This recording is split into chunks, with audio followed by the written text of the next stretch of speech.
ஜெரி, அதே மாதிரி தமிழகத்தை சேர்ந்த 57 எம்பிக்கள்ல 19 பேர் மட்டுமே இந்த கூட்டத்தில் கலந்துருக்காங்க. அது குறித்த விவரங்கள். அதாவது தாவேகாவுடைய கூட்டணி கட்சிகள்ல மொத்த உறுப்பினருடைய நாடாளுமன்ற உறுப்பினருடைய எண்ணிக்கை 20. அதுல காங்கிரஸ் நாடாளுமன்ற உறுப்பினர் சுதா கட்சி வேலைக்காக மங்களூர் சென்றிருப்பதாக கூறப்படுகிறது. அதன் காரணமாக தான் இந்த நாடாளுமன்ற உறுப்பினர்களுடைய ஆலோசனை கூட்டத்தில் பங்கு பெறவில்லை என்றும் கூறப்படுகிறது. அவர் பங்கு பெறாததற்கு எந்தவித அரசியல் காரணங்களும் இல்லை என்றும் தெரிய வருகிறது. இந்த சூழல்ல மொத்தமாக கூட்டணி கட்சிகள்ல 19 நாடாளுமன்ற உறுப்பினர்கள் இந்த கூட்டத்துல பங்கெடுத்திருக்கிறார்கள்.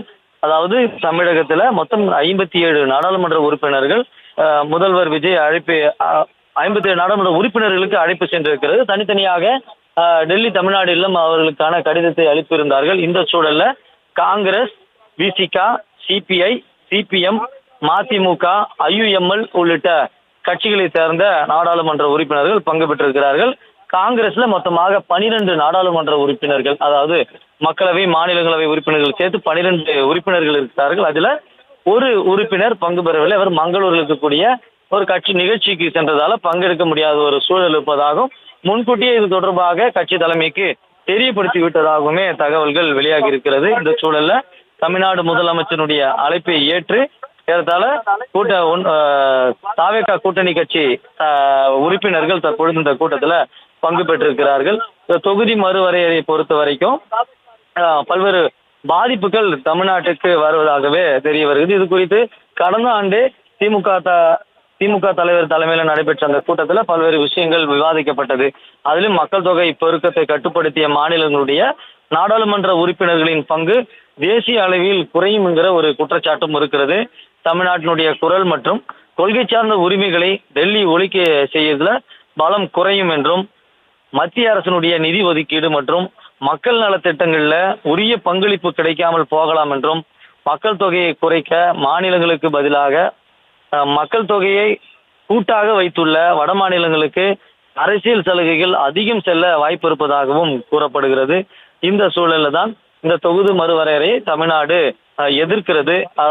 அதிலும் குறிப்பாக இதுல சீர்திருத்தங்கள் செய்ய வேண்டும் என்று தாவேகா முதலாக இது தொடர்பாக அறிக்கை வெளியிடும் பொழுதே அந்த அறிக்கையில அதை தெளிவுபடுத்தியிருக்கிறது.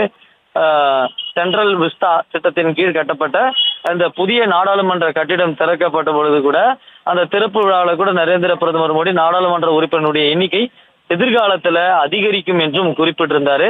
புதிய நாடாளுமன்ற கட்டிடத்தில் கூட மக்களவையில 888 பேர், அதாவது 888 மாநிலங்களவையில 384 பேர் அமரலாம் என்றும், இந்த கூட்டத்தின் போது மக்களவையில 1224 பேர் அமர முடிகிற அளவுக்கு இருக்கைகளும் தயார் செய்யப்பட்டிருக்கிறது. இந்த கணக்கீடு உறுப்பினருடைய எண்ணிக்கை வரும் ஆண்டுகள்ல அதிகரிக்கும் என்பதற்கான சமிக்கை தான். அப்படி உயரும் பொழுது தென்னிந்திய மாநிலங்கள் பாதிக்கப்படும் என்ற அச்சமும் எழுவதையும் தவிர்க்கவே முடியாது. இந்த அச்சம் சுமார் 50 ஆண்டுகளாக நீடித்து வருவதாகவும், தற்பொழுது மக்களவையினுடைய உறுப்பினர்கள் எண்ணிக்கை 543. இந்திய அரசியலமைப்பு சட்டக்குறுபடி ஒரு விஷயத்தை சுட்டிக்காட்டுகிறது. அதாவது ஒரு மாநிலத்துல ஒதுக்கப்படும் மக்களவை இடங்களுடைய எண்ணிக்கைக்கும் அந்த மாநிலத்தினுடைய மக்கள் தொகைக்கும் இடையிலான விகிதம் முடிந்த அளவுக்கு எல்லா மாநிலங்களுக்கும் ஒரே மாதிரியாக இருக்க வேண்டும் என்றும் குறிப்பிடுகிறது. அதுபோல அரசமைப்பு சட்டக்கூறு 81 படி மக்கள் தொகை அடிப்படையில உறுப்பினர்களுக்கான இருக்கைகள் ஒதுக்கப்பட வேண்டும் என்கிறது. அதாவது நாடாளுமன்றத்தில் இருக்கக்கூடிய எம்பிக்கள் எண்ணிக்கை கடைசியாக எடுக்கப்பட்ட மக்கள் தொகை கணக்கெடுக்கும்படி இருக்க வேண்டும் என்றும், ஒவ்வொரு மக்கள் தொகை கணக்கெடுக்க பிறகும் அந்த எண்ணிக்கை மாறிக்கொண்டே வந்திருக்க வேண்டும். ஆனால் 1971 பிறகு இது சாத்தியமாகவே இல்லாமல் இருந்தது. உறுப்பினர்கள் எண்ணிக்கை அதிகரிக்கப்பட வேண்டிய காலத்துல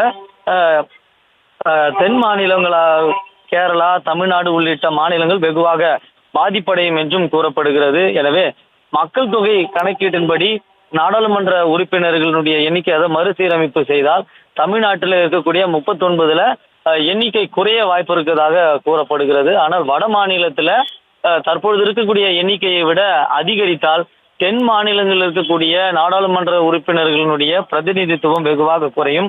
தென் மாநிலங்களில் இருக்கக்கூடிய நாடாளுமன்ற உறுப்பினர்களுடைய ஆதரவு இல்லாமலேயே சட்டத்தை இயற்ற முடியும் என்கிற அளவிற்கு ஒரு மிகப்பெரிய ஒரு அச்சுறுத்தல் இருப்பதன் காரணமாகவே தென் மாவட்டத்தில் இருக்கக்கூடிய தென் மாநிலத்தில் இருக்கக்கூடிய சில மாநிலங்கள், தமிழ்நாடு, கேரளா உள்ளிட்ட மாநிலங்கள் இதற்கு எதிர்ப்பு தெரிவித்து வருகின்றனர். அதே போல தமிழகத்துல ஆட்சி மாறி இருந்தாலும் கூட முந்தைய திமுக அரசுமே இந்த சட்டத்தை கொண்டு வருவதற்கு எதிர்ப்பு தெரிவித்து வந்தனர் என்பதும் குறிப்பிடத்தக்கது. இந்த சூழல்ல தான் தமிழ்நாடு முதலமைச்சர் ஜோசப் விஜய் தலைமையில எம்பிக்கள் கூட்டம் நடைபெற்று முடிந்து தற்பொழுது தமிழ்நாடு முதலமைச்சர் புறப்பட்டிருக்கிறார். இந்த ஆலோசனை கூட்டத்திற்கு பிறகு கலைவாணர் அரங்கத்திலிருந்து தமிழ்நாடு முதலமைச்சர் புறப்படக்கூடிய அந்த காட்சிகளை நம்மால் பார்க்க முடிகிறது. ஏறத்தாழ ஒரு 3:30 மணி அளவில் இந்த கூட்டம் தொடங்கிய சூழல்ல இந்த ஆலோசனை கூட்டம் முடிவுக்கு பிறகு தமிழ்நாடு முதலமைச்சர் கலைவாணர் அரங்கத்திலிருந்து புறப்பட்டு சென்றிருக்கிறார்.